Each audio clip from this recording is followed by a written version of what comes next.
चला सर्वांना good morning. Okay, आपण आज क्रॉप फिजिओलॉजीला चालू करत आहोत. तर बघा, मी आता स्क्रीन शेअर करत आहे. ओके, एकच मिनिट थांबा. ओके,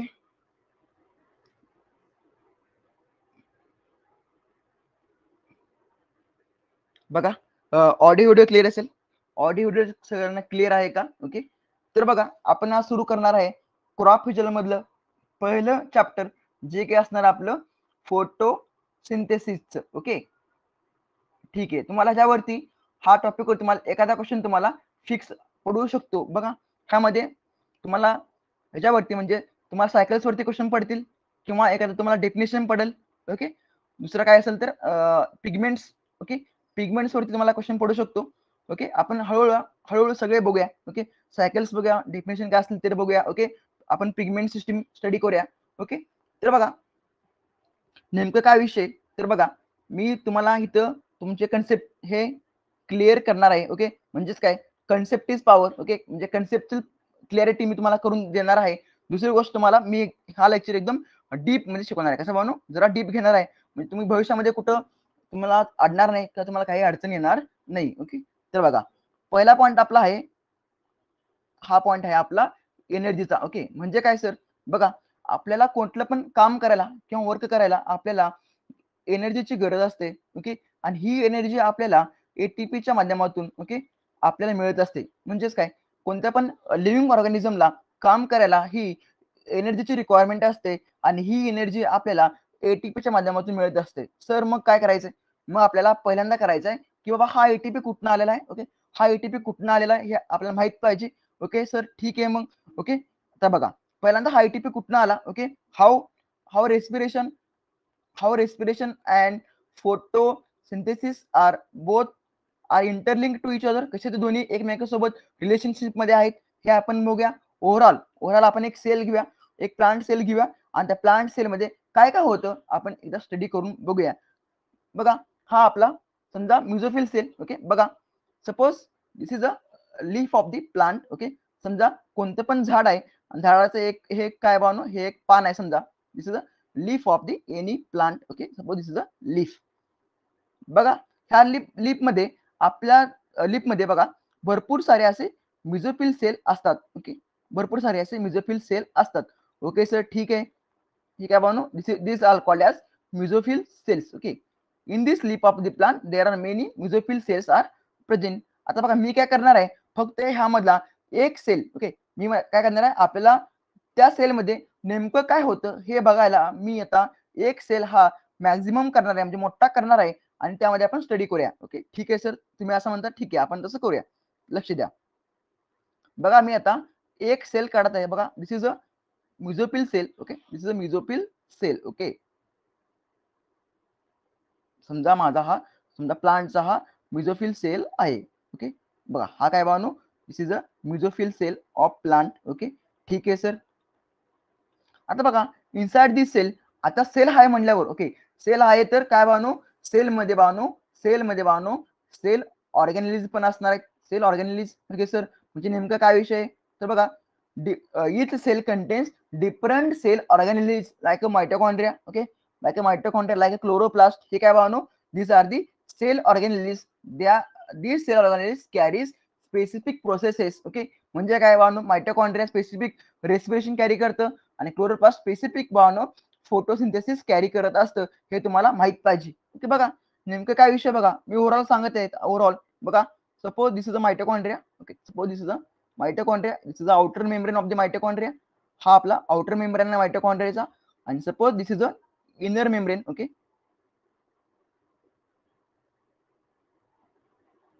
हा आपला आहे म्हणजे आपला म्हणजे मायटोकॉन्ड्रियाचा. Okay, this is a inner membrane of the mitochondria. आपण नाव देऊया outer membrane of the mitochondria. This is called as inner membrane of the mitochondria. Okay, इथेपर्यंत सगळ्यांना क्लिअर असेल. ओके, ओके, ही काय बानो, हे मायटोकॉन्ड्रिया आहे, which is a site for the respiration. Also called, it is also called as power house of cell. Bano हा तुम्हाला MCR PoK ला question पडलेला आहे, खूप वेळा पडलेला आहे. Okay, which of the following is called as power house of cell. बानो काय असणार आहे, मायटोकॉन्ड्रिया उत्तर असणार आहे. ओके, इथेपर्यंत क्लिअर असेल. ठीक आहे. आता बघा मी हा मायटोकॉन्ड्रिया काढलेला आहे. आता मी खाली इथं भावनो क्लोरोप्लास्ट ओके हे काढत आहे. ओके. आता बघा मी खाली इथं क्लोरोप्लास्ट काढत आहे. ओके. लक्ष द्या. ओके. ठीक आहे सर. बघा inside this chloroplast okay inside this chloroplast there are a coin like structures okay called as grana are present बघा दिसतं का भावानो हा आपला ग्रॅना आहे this called as grana okay this called as grana of the chloroplast okay ठीक आहे sir असं भरपूर सारे ग्रॅना असतात आणि each grana is interlinked by stroma lamellae बघा समजा मी दुसरा ग्रॅना काढत आहे इथं okay this is a granum and these two grana are interlinked by भावना काय असतं स्ट्रोमा लॅमेली ओके आपण पुढे गेल्यावर डीप डायग्राम बघणार आहोत ओके लक्ष द्या फक्त मला सांगायचं येतं ओव्हरऑल काय असतं बघा ओव्हरऑल बघा आणि this remaining space is called as बाकीचं राहिलं ना दुसरं okay this space is called as आपण त्याला स्ट्रोमा म्हणतो म्हणून काय म्हणतो स्ट्रोमा ऑफ दी क्लोरोप्लास्ट असे म्हणत असतो ओके बघा नेमकं काय विषय बघा how both respiration and photosynthesis are interlinked to each other कसे आहे बघा लक्ष द्या and this okay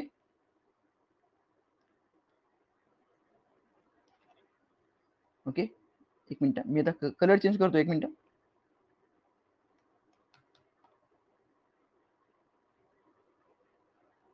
ठीक आहे चला बघा आता विषय काय बघा this portion is called as cytoplasm of the cell कुठला बानू बघा हा सगळा पोर्शन आपण त्याला सायटोप्लाझम असे म्हणतो सायटोप्लाझम किंवा सायटोसोल असे म्हणतो आपण त्याला ओके सायटोप्लाझम किंवा सायटोसोल ओके ठीक आहे सर बघा नेमकं काय विषय बघा जेव्हा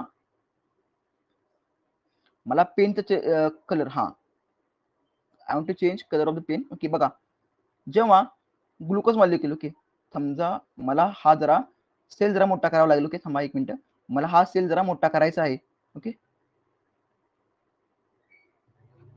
ओके ठीक आहे सर बघा लक्ष द्या जेव्हा ग्लुकोज मॉलिक्यूल ओके ग्लुकोज मॉलिक्यूलचं ऑक्सिजन बरोबर कंबाईन होऊन okay we can make glucose मॉलिक्यूलचं काय होतं बाळांनो ब्रेकडाऊन होतं into a pyruvate molecule okay this is called as glycolysis काय म्हणतो आपण त्याला ग्लायकोलायसिस असे म्हणतो ओके ठीक आहे जेव्हा आपण ग्लुकोज मॉलिक्यूलचं ब्रेकडाऊन करून पायरुवेट बनतो किंवा पायरुविक ऍसिड तयार करतो तेव्हा आपण त्याला ग्लायकोलायसिस असे म्हणतो आणि तुमचं ग्लायकोलायसिस काय असणार म्हणून glycolysis is occurs inside the cytoplasm of the cell काय म्हणू glycolysis is occurs inside the cytoplasm of the cell okay दुसरी गोष्ट लक्ष द्या glycolysis is the common pathway for both aerobic and anaerobic respiration हे तुम्हाला माहित पाहिजे ओके ग्लायकोलायसिस हे कॉमन पाथवे आहे बोथ अरोबिक आणि अनएरोबिक रेस्पिरेशनला ओके लक्ष द्या ही झाला दुसरी गोष्ट आता बघा हा पायरुविक ऍसिड ओके ही झाली आपली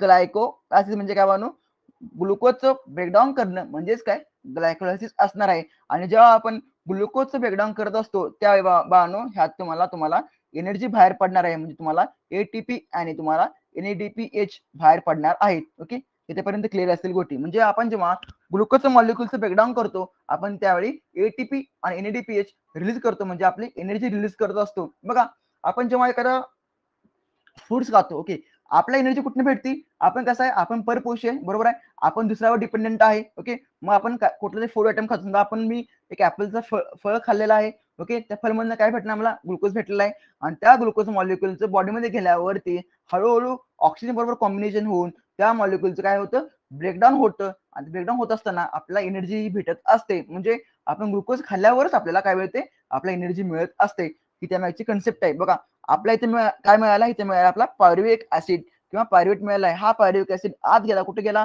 मायटोकॉन्ड्रिया मध्ये गेला आहे आणि inside the inner side of the mitochondria there is called as Kreb cycle okay बघा इथं काय म्हणू इथं आहे आपला क्रेब सायकल ओके इथं कुठली Krebs cycle also called as citric acid cycle okay sir ठीक आहे आणि inside the inner membrane okay inside this बघा इथं बघा आतल्या मेम्ब्रेन वरती तिथं तुमची ईटीएस चालणार आहे काय म्हणू इथं चालणार आहे तुमची ईटीसी म्हणजे काय ईटीएस किंवा ईटीसी ओके म्हणजे इलेक्ट्रॉन ट्रान्सफर सिस्टीम किंवा इलेक्ट्रिक ट्रान्सपोर्ट चेन आणि तुम्हाला ह्या ईटीएस म्हणून तुम्हाला भरपूर सारे तुम्हाला एटीपी मिळणार आहेत ओके ठीक आहे सर, इथेपर्यंत मला कळालं. मला एटीपी भरपूर सारे इथनं मिळाले आहेत. कशामधनं? ई टेस्टच्या माध्यमातून. ओके, ठीक आहे सर. ओके, मला ते एटीपी मिळालेत का? हा मिळाले.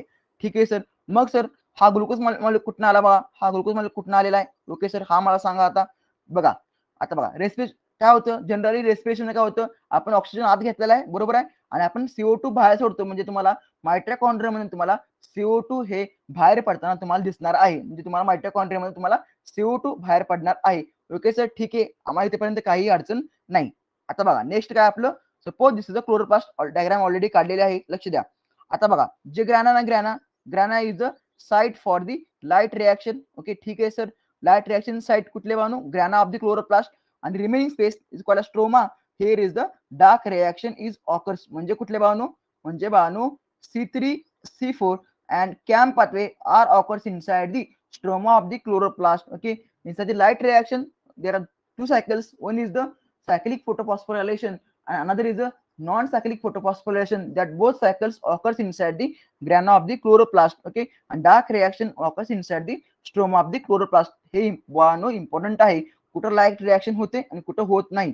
ओके, म्हणजे लाईट रिएक्शन म्हणलं की तुम्हाला ग्रॅना ऑफ द क्लोरोप्लास्ट तुम्हाला आठवलं पाहिजे, बरोबर आहे. आणि तुम्हाला डार्क रिएक्शन असले की तुम्हाला स्ट्रोमा ऑफ द क्लोरोप्लास्ट तुम्हाला आठवलंच पाहिजे. बघा आता बघा, तुम्हाला लाईट रिएक्शन स्पेसिफिक काम तुम्हाला माहित पाहिजे. बघा, लाईट रिएक्शनचं स्पेसिफिक काम एवढंच आहे की एटीपी तयार करणं आणि एनर्जी तयार करणं. कशा बानो? लाईट रिएक्शनचं. ओके, म्हणजे बानो ही आहेत ना ग्राना. ओके, सपोज मी ते ऑलरेडी ग्राना काढले आहेत. तुम्हाला ग्रानामध्ये तुम्हाला एटीपी बाहेर पडणार आहे बानो. कसं तुम्हाला ग्रानामध्ये तुम्हाला एटीपी आणि तुम्हाला NADPH तुम्हाला मिळणार आहेत. ओके, ठीक आहे सर.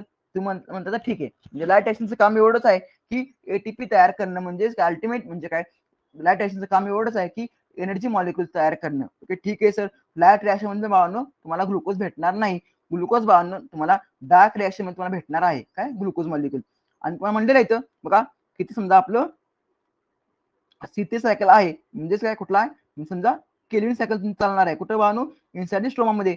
हा एटीपी आणि हा NADPH2 ओके तिथं सायकल मध्ये यूज केला जाणार आहे. म्हणजे बघा, कुठल्या पण सायकल चालवायला, ओके, कोणत्या पण सायकल रन करायला तुम्हाला एनर्जी गरज असते आणि ती एनर्जी बानो लाईट रिएक्शन मध्ये मिळणार आहे. ओके, म्हणजे हा एटीपी आणि हा NADPH2 तिथं C3 मध्ये गेलेला आहे का? हो, गेलेला आहे sir.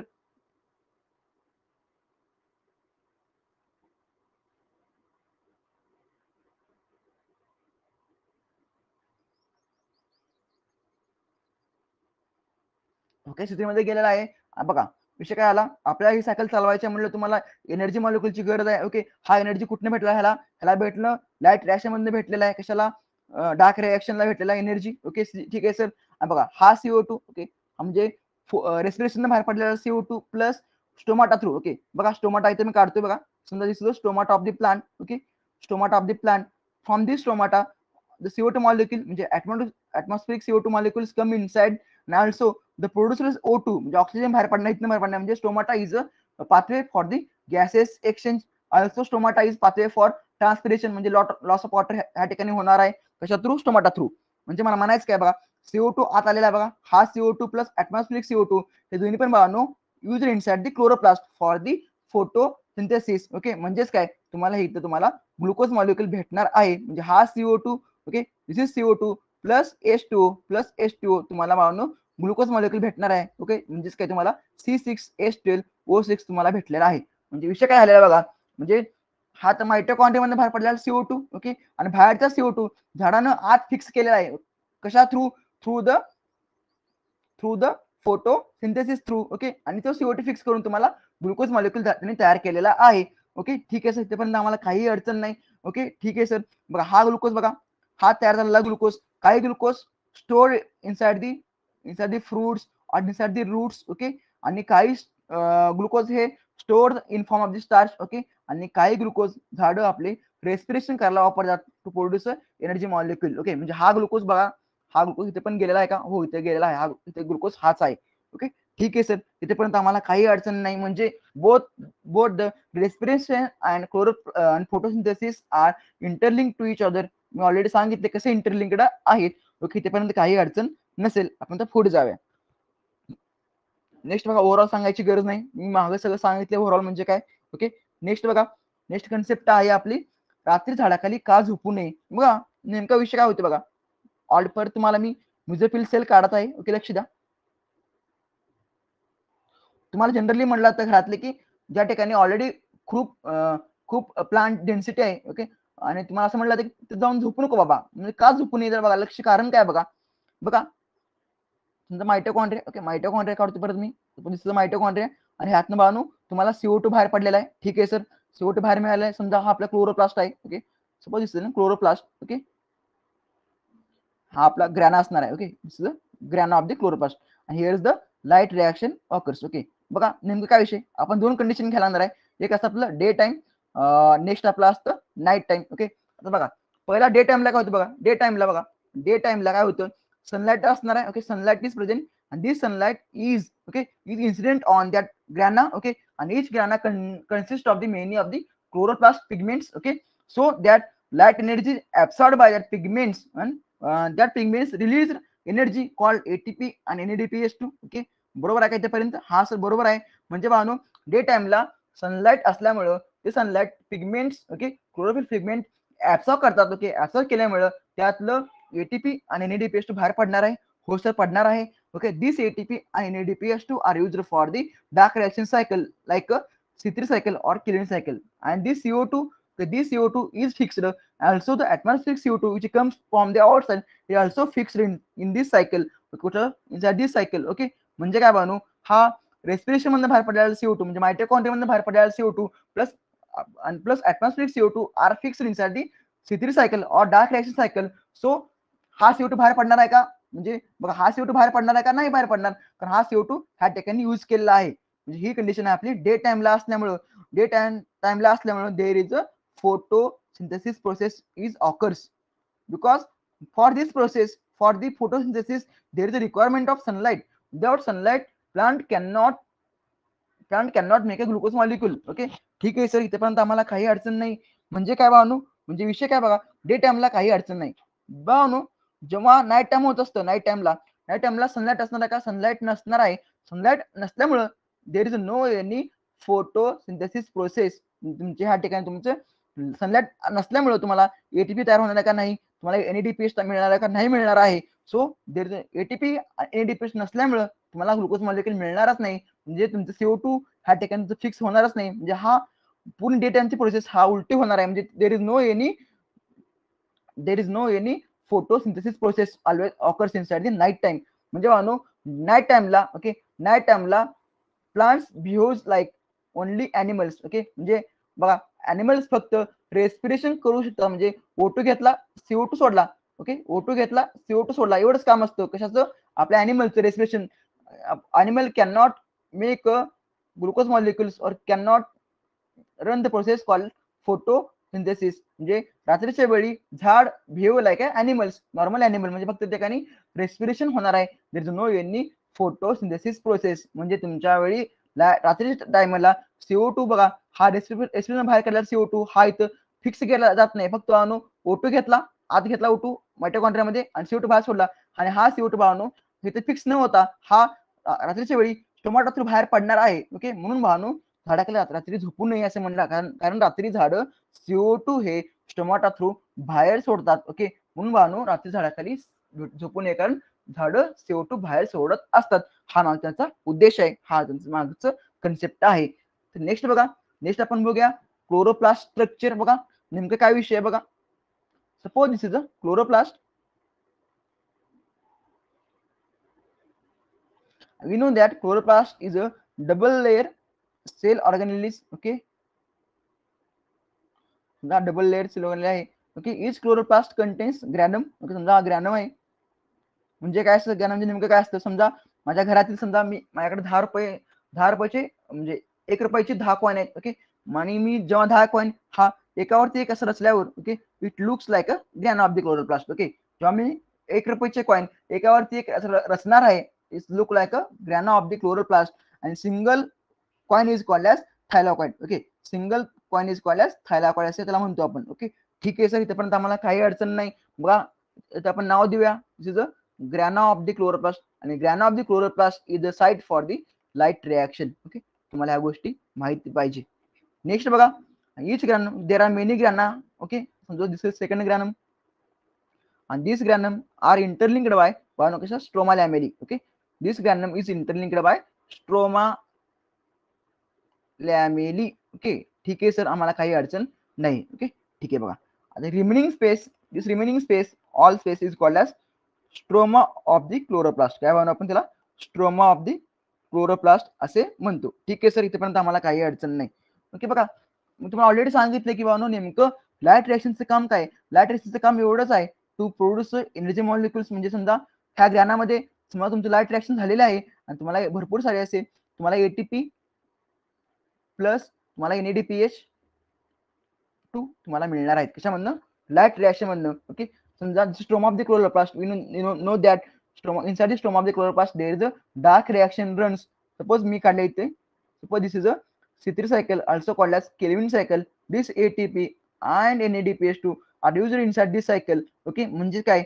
Without ATP and NADPH2, okay, without these both products we cannot run the dark reaction cycles. So dark reaction cycles is dependent on the light reaction. म्हणजे ही पूर्ण डार्क रिएक्शन सायकल आहे ना, हे लाईट रिएक्शनच्या प्रोडक्ट्स वरती dependent आहेत. म्हणजेच काय बाळांनो, लाईट रिएक्शन झाल्याशिवाय तुमची डार्क रिएक्शन चालणार नाही बाळांनो. Okay, without light reaction there is no any dark reactions. Okay, without light reaction there is no any dark reaction. म्हणजे बाळांनो डार्क रिएक्शन, ओके, मी असं म्हणू का, डार्क रिएक्शन इज इनडायरेक्टली बाळांनो, indirectly dependent on products of light reaction. Okay, मी असं म्हणू का? हो, कारण डार्क रिएक्शन हे लाईट रिएक्शन प्रोडक्ट्स म्हणजे लाईट रिएक्शनच्या एटीपी आणि NADPH2 डिपेंडेंट आहेत. म्हणून डार्क रिएक्शन बाळांनो असं नाही की डार्क रिएक्शन हे फक्त रात्री होतं.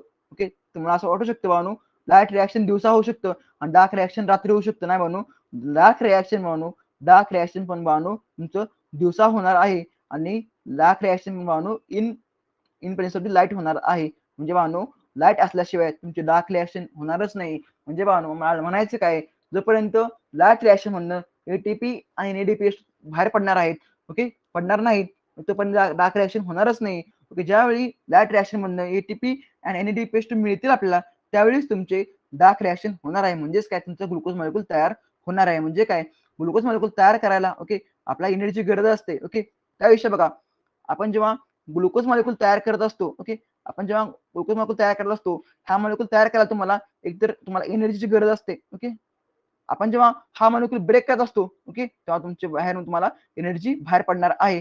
म्हणजे ग्लुकोज मॉलिक्यूल तयार करायला inside the photosynthesis there is requirement of the energy molecule. Okay, and inside the respiration to break a glucose molecules we release a energy molecule. हा मधनं बाहेर पडला जातो. म्हणजे भावनो ग्लुकोज मॉलिक्यूल आपला किती इम्पॉर्टंट आहे बघा. म्हणजे ग्लुकोज तयार करायला एनर्जी लागतेच आणि ग्लुकोज ब्रेकडाऊन होताना पण एनर्जी बाहेर पडत असते. हा त्यामागचा उद्देश आहे असं म्हणता येईल. ठीक आहे सर, आम्हाला इथेपर्यंत सर्व गोष्टी क्लिअर असतील. बघा आपण ओव्हरऑल बघूया, आपण रिव्हिजन करूया. Photosynthesis is divided into two parts. One is light reaction आणि another is called as dark reaction. काय म्हणू? डार्क रिएक्शन त्याला म्हणतो आपण. ओके सर, आम्हाला इथेपर्यंत काय अडचण नाही. ओके, ठीक आहे. Light reaction is always occurs inside the sunlight. Okay, without sunlight there is no any light reaction. Light reaction is always occurs inside the grana of the chloroplast. Okay, ठीक आहे sir, आम्हाला काही अडचण नाही. कुठे बांधू? Grana of the chloroplast. Next बघा, light reaction. From the light reaction we can get energy molecules. Okay, कुठले कुठले? ATP and NADPH2. Okay sir, ठीक आहे सर. नेक्स्ट बघा, through light reaction we can get oxygen molecule बाहेर पडणार आहे, हा ठिकाणी बाहेर पडणार आहे. Okay sir, here is no any glucose molecule is formed inside the light reaction. Okay, तर होणार आहे का? ग्लुकोज तयार होणार आहे का? नाही होणार आहे, हे तुम्हाला माहित पाहिजे. आता बघा, डार्क रिएक्शन असं नाही की डार्क रिएक्शन मानू रात्री होणार आहे. ओके, बऱ्याच मुलांना वाटतं की डार्क रिएक्शन सर रात्री होतं म्हणजे अंधारात होतं, त्यामध्ये नाव दिले बानू, हे नाव चुकीचं आहे. फक्त त्यांनी लाईट रिएक्शन पासून ही रिएक्शन वेगळी करता यावी किंवा वेगळं नाव देता यावं म्हणून त्यांनी डार्क रिएक्शन असं दिलेलं आहे. तुम्ही असं समजू नका की डार्क रिएक्शन हे रात्री होतं आणि dark reaction in absence of sunlight होऊ शकतं. नाही बानू, डार्क रिएक्शनला पण लाईटची गरज असते. ओके, ठीक आहे सर, ठीक आहे. पहिला पॉईंट काढलाय. आणि dark reaction is always occurs inside the stroma of the chloroplast. Okay sir, ठीक आहे. बघा, dark reaction produce glucose molecule. Okay okay, ठीक आहे सर. आणि dark reactions never produce energy molecules. उलट डार्क रिएक्शन मध्ये तुमचे एटीपी आणि NADPH2 यूज केले जातात. एटीपी आणि NADP ह्या ठिकाणी प्रोड्यूस केले जात नाही. ओके, ठीक आहे सर, आम्हाला इथेपर्यंत काय आहे बघा. डार्क रिएक्शन बघा, dark reaction is dependent on products of the light reaction, म्हणजे डार्क रिएक्शन हे लाईट रिएक्शनचे प्रोडक्ट्स म्हणजे एटीपी अँड NADPH2 डिपेंडेंट आहे. म्हणजे without light reaction there is no any dark reaction, म्हणजे लाईट रिएक्शन झाल्याशिवाय dark reaction होऊ शकत नाही. म्हणून डार्क रिएक्शन हे indirectly dependent on the products of the light reaction, हे तुम्हाला ह्या ठिकाणी माहित पाहिजे. ओके, ठीक आहे सर, आम्हाला कळलेलं आहे. ओव्हरऑल सांगितलं. आता आपण जरा थिअरेटिकल बघूया. ओके, बघा, photosynthesis is a vital भावनो, कसली भावनो, हे it is a physiological process where in the chloroplast of green plant synthesize sugars by using the water and carbon dioxide. बघा खाली बघा रिएक्शन बघा, CO2 and H2 are used as a raw material. Okay, raw material in presence of the sunlight and green pigments we can make a glucose molecule and oxygen is released as a byproduct. Okay, oxygen काय, oxygen is a byproducts of the photosynthesis. Okay, हे तुम्हाला माहित पाहिजे. बघा, and this photosynthesis is also called as or sometimes known as carbon assimilation process, हे तुम्हाला माहित पाहिजे. ओके, ठीक आहे सर, इथेपर्यंत काही अडचण नाही आम्हाला. बघा नेक्स्ट कॉन्सेप्ट आहे आपली, this photosynthesis is also called as oxidation reduction process. नेमकं काय विषय बघा, तुम्हाला पहिल्यांदा माहित पाहिजे what is mean by oxidation, what is mean reduction. बघा, त्या ठिकाणी ज्यावेळी आपण एखाद्या मॉलिक्युलमध्ये, ओके, ज्यावेळी आपण एखाद्या मॉलिक्युलमध्ये ऑक्सिजन ऍड करतो, okay, this is called as oxidation. आणि ज्यावेळी आपण एखाद्या मॉलिक्युलमध्ये हायड्रोजन ऍड करतो, आपण त्याला रिडक्शन असे म्हणतो. ओके, ठीक आहे सर, इथेपर्यंत आम्हाला कळालेलं आहे.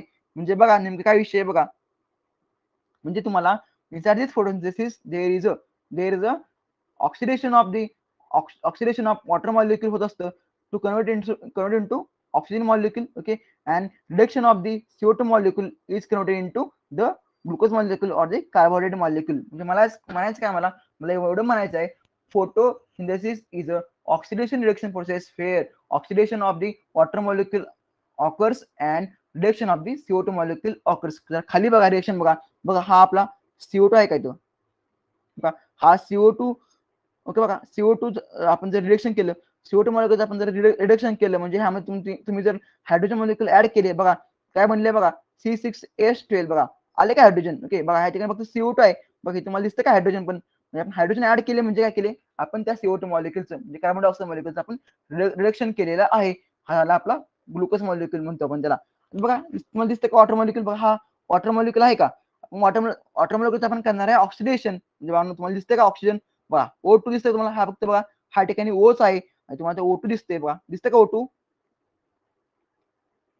ओके, O2 आहे का, हा O2 आहे इथं.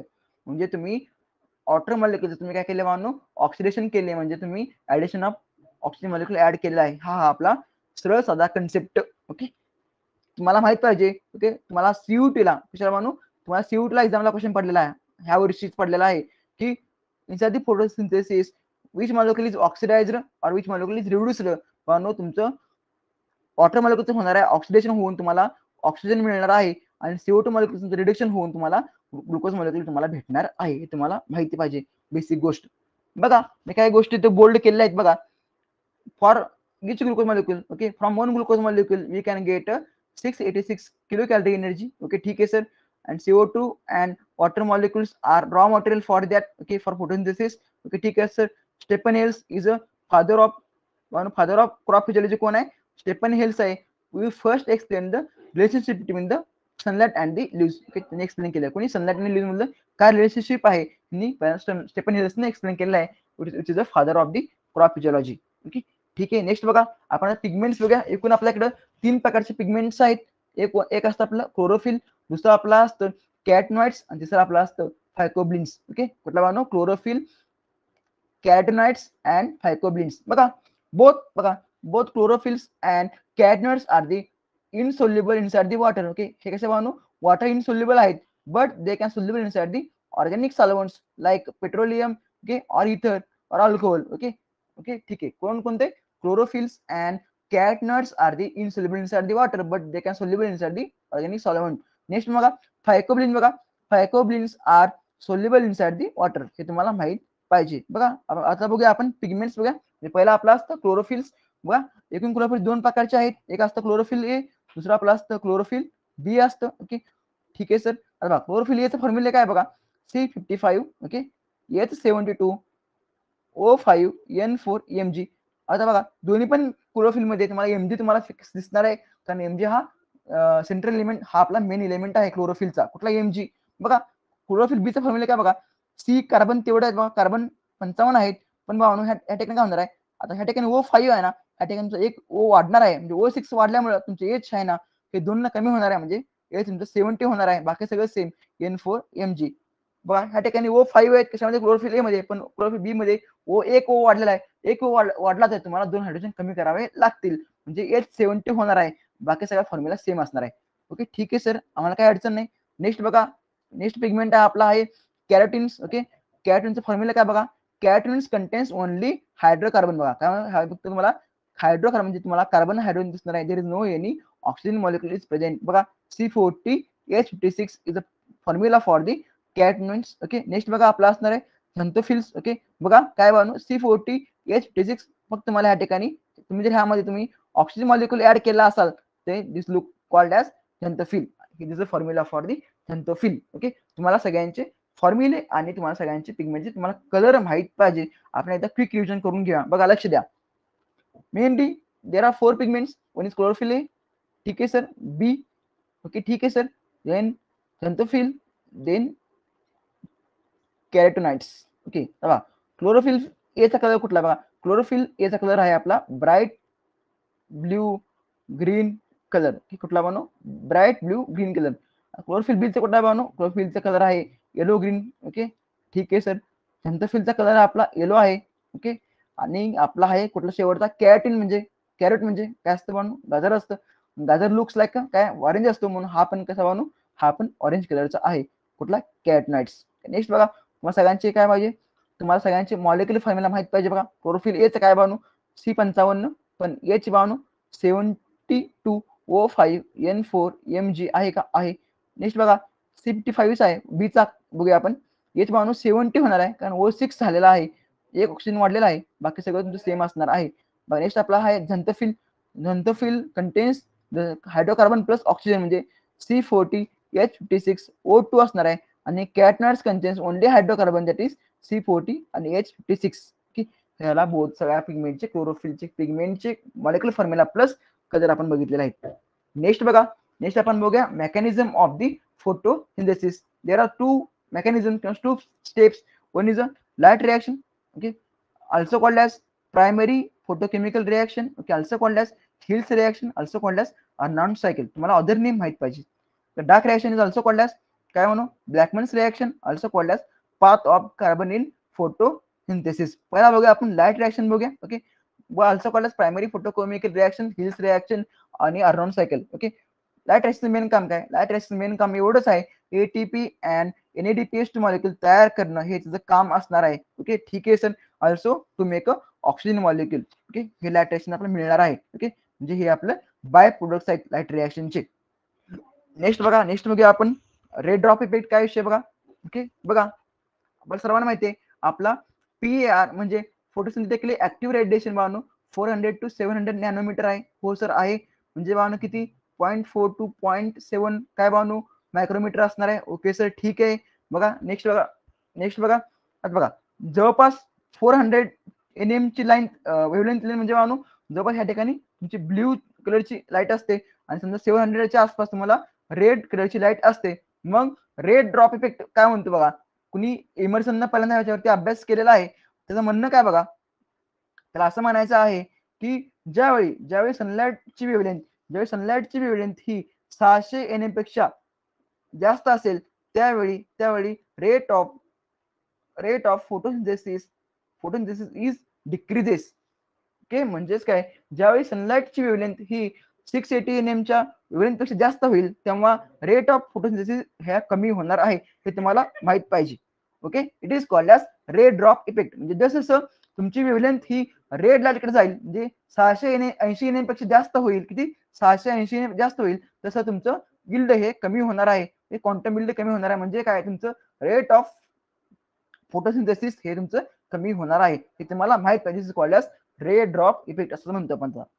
नेक्स्ट बघा इमर्सिन्स एनहान्समेंट इफेक्ट. ह्याने काय केलंय बघा, ह्याने अभ्यास केला, असं केलाय बघा, आपल्याकडे दोन आहेत बघा, दोन आपल्याकडे फोटो सिस्टीम आहेत. वन असतं आपलं PS सेकंड, ओके, दुसरं असतं आपलं पीएस फर्स्ट आहे का, आहे सर. बघा पीएस सेकंड असतं ते तर आपण P680 असे म्हणतो आणि आपण त्याला P700 असे म्हणतो. कशाला, पी फर्स्टला. पीएस सेकंड आपण P680 असे म्हणतो. म्हणजे काय विषय बघा, म्हणजे पीएस सेकंड हा 680 nm ओके, ह्या वेव्हलेंथची लाईन ह्या वेव्हलेंथची लाईट ती ऍब्सॉर्ब करतो कोण, पीएस सेकंड. आणि पीएस फर्स्ट हा P700 म्हणजे तो 700 nm ची लाईट वेव्हलेंथ ही ऍब्सॉर्ब करतो कोण, पीएस फर्स्ट. ह्याने काय स्टडी केलाय बघा, हे स्टडी असं केलाय ओके, ज्यावेळी ही सनलाईट ही P680 म्हणजे सनलाईट ही समजा 600 nm ची सनलाईट आहे, त्यावेळी फक्त भावानो पीएस सेकंड ऍक्टिव्हेट होतो ओके. आणि ज्यावेळी 700 nm ची लाईट अवेलेबल आहे, सनलाईट अवेलेबल आहे, त्यावेळी फक्त भावानो पीएस फर्स्ट ऍक्टिव्हेट होतो, त्यावेळी पीएस सेकंड हा ऍक्टिव्हेट नसतो. म्हणजे याला म्हणायचं काय, ज्यावेळी आता बघा समजा तुम्हाला 11 वाजता ओके, 11 वाजता तुम्हाला समजा 680 ची लाईट पडलेली आहे त्या पीएस सेकंड वरती. आणि समजा तुम्हाला समजा 10 किलो तुम्हाला काय भेटणार, तुम्हाला ग्लुकोज भेटायला आहे ओके. समजा दुपारी 12 वाजता, हा 11 वाजता, तुम्हाला 12 वाजता 700 nm लाईट पडलेली आहे, त्यावेळी तुम्हाला समजा 10 किलो तुम्हाला मिळालं ते 15 केजी. मग 10 किलो प्लस 15 केजी तुम्हाला एकूण मिळालं 25 केजी. तुम्हाला काय मिळालं, तुम्हाला गिल्डी मिळालेला आहे. तुम्ही असं समजू शकता ओके.